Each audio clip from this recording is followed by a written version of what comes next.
Okay, we're going to hop into some questions here, Tyrese. We're going to begin Mm-hmm. with Eric Bailey with the Tulsa World and then go to Ryan Aber after that. Eric? Gotcha. Hey, Tyrese, just wanted to ask you, as an offensive line, what did it feel like during that 17-play drive in the third quarter? You guys took up about 8 minutes and just Right. run the football and move the ball like you did that for that extended amount of time. Right. Just starting off with our field position, we knew it was gonna be like a long drive, and we knew it might be a long one, so we had to take everything out of us to complete it, and it went a bit longer than we expected. And man, we were tired. We were all tired. It was hot, but that's part of it. You got to keep pushing, especially in those games like that. And it was big for us, and it showed up big towards the end too.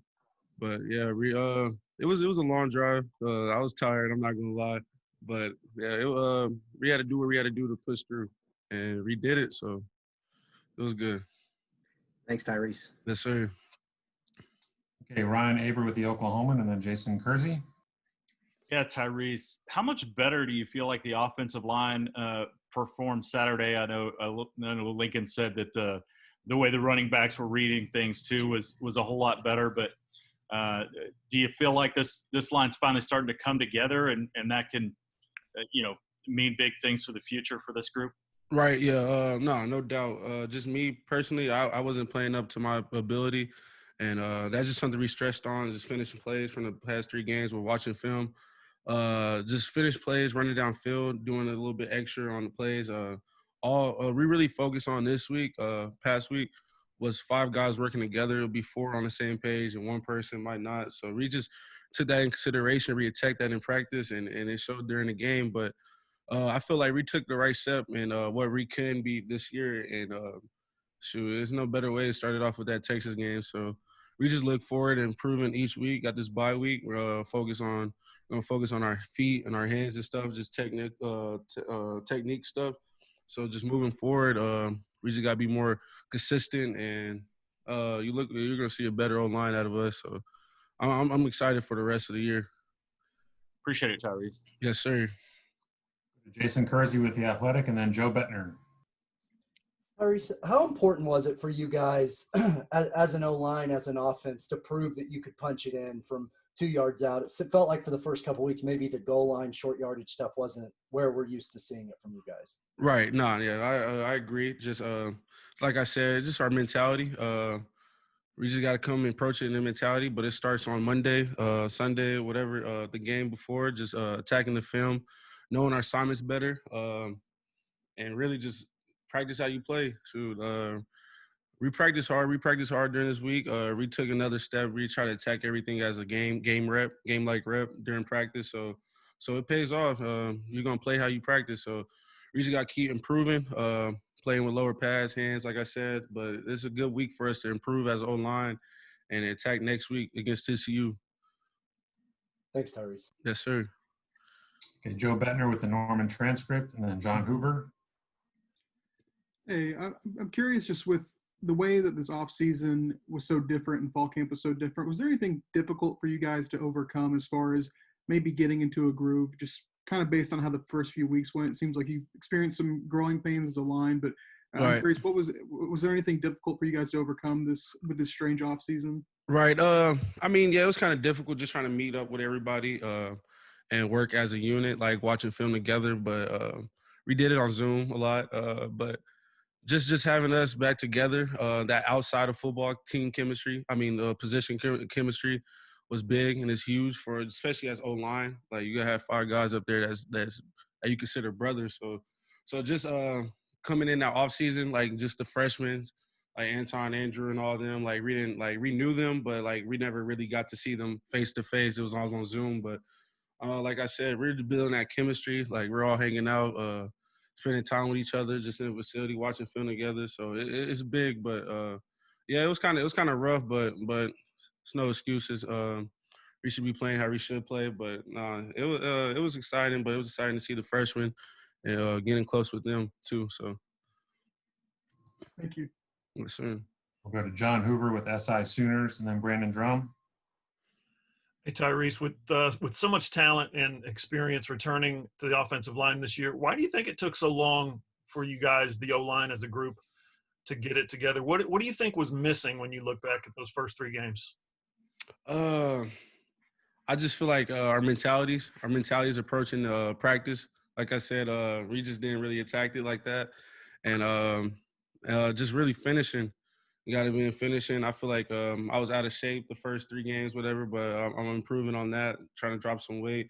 But really, just our mentalities going into the game, because we know our standards, we know what we're capable of, and we wasn't playing to our full potential. But I feel like this Texas week we took a good step, and we're just looking forward to prove throughout the season.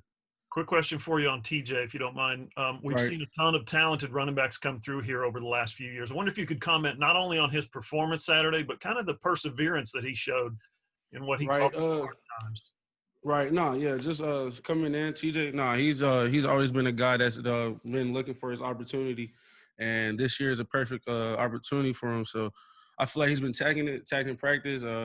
Just just his mentality of everything, how he approaches everything. He runs hard, he plays hard, and he's just scrappy running back, and that's the type of person we need running back there. And he hasn't played as much games as us, but we're looking forward to push him through it and just keep helping him strive. But which he played a great game against Texas, and we needed that. And but at the end of the day, it starts with us up front. So we gotta make them holes for him and make his job easier. And so far as him, like vice versa, you gotta make our job easier. So I'm looking. TJ took a good step today. I mean, this past week.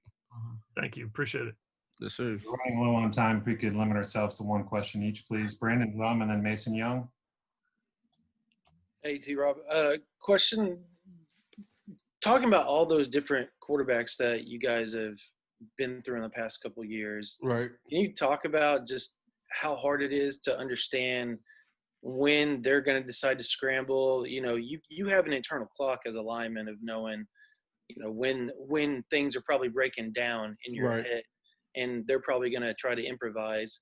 How long does it take for you to adapt between Kyler, Jalen, and then now Spencer? And how much of that is attributed to maybe some of those holding calls and stuff like that, to where Right. you didn't have that down pat until just maybe this last game? Right. Nah, yeah. I mean, like you said, like we seen a variety of different quarterbacks, and every quarterback's different. Spencer, he might have not the experience, but he has the talent. And as far as that, man, it just starts with us.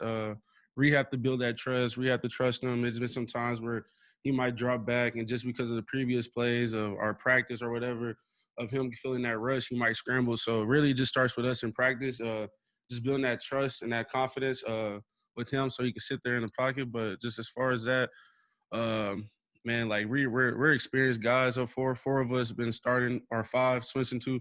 We all been starting around here, and shoot, like we gotta lead him. I know he's our quarterback. He's supposed to lead us, but he's young, and we gotta really set that stone for him, and just make sure he has that trust in us as an O line, and just got him through it. I know it's gonna be rough with playing the quarterback at Oklahoma, but we got him. I'm happy that he's our quarterback, and he's doing a great job.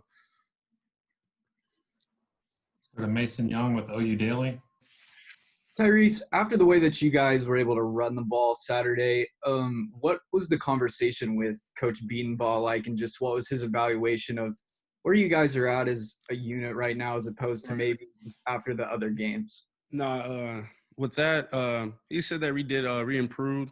It's a lot of plays that we left out there on the field that we could have been a bigger run or more yards on certain type of carries. But just as far as that, as this week goes, he just wants us to attack like our hand placements on guys, finishing blocks, staying low, because like he said, we have potential to like dominate our guys, and he said we're doing a good job of blocking them, but we need to be dominating guys. So we're looking forward into improving that this week, so we can transition in the game next in 2 weeks. Thanks, Tyrese. Yes, sir. I think we're only going to have time for one more. Let's go to Jenny Carlson with the Oklahoman. Hey, Tyrese, how are you? I'm good. How are you? Good. Hey, Drake made that big catch in the fourth overtime for you guys. And, Mhm. and obviously everybody recognizes his family legacy with the program. But he's a Norman guy, Right. grew up in the shadow of the university.